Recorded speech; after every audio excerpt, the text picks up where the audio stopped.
But I want to say that today, as I walked out on that little place, I began to think and meditate a little bit, and I watched a bird.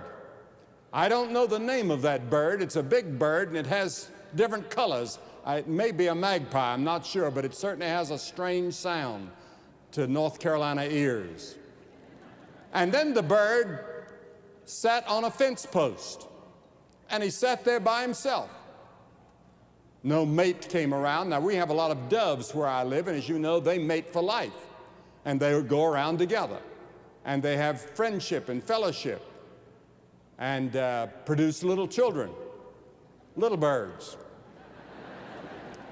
And but this bird today seemed to be all alone, and I thought about this passage of Scripture that's found in the 101st or 102nd Psalm. I'm like a pelican in the wilderness. I'm like an owl in the desert. I watch in him as a sparrow alone upon the housetop. You know, tonight there are many lonely people here, many single people in the city of Denver. 51% of your population is single, and many of those people are lonely. And one of the supreme problems of modern society is loneliness. The modern city is a lonely place. Here in America, 70% more people are living alone in one-person dwellings than 10 years ago. A New York psychiatrist was quoted the other day as saying, New York City is the loneliest place in the world for millions. What would you say about Denver or the town you come from?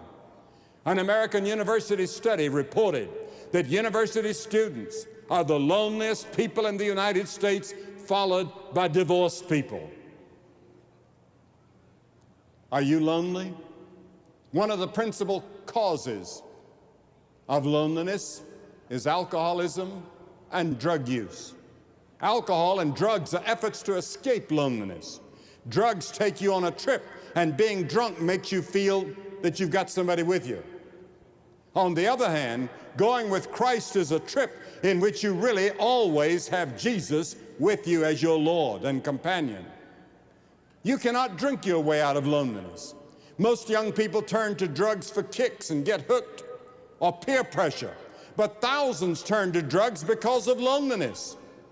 A magazine cover story recently had our neglected youth. It said that actually most of them are properly clothed and fed, but something is missing in the lives of millions. It's a neglect of the spirit, the article said, which leaves them lonely and prone to drugs and alcohol, but all too often leads to suicide. What can be done about it? One of the key words in the Bible is communion, from which we get our word communication.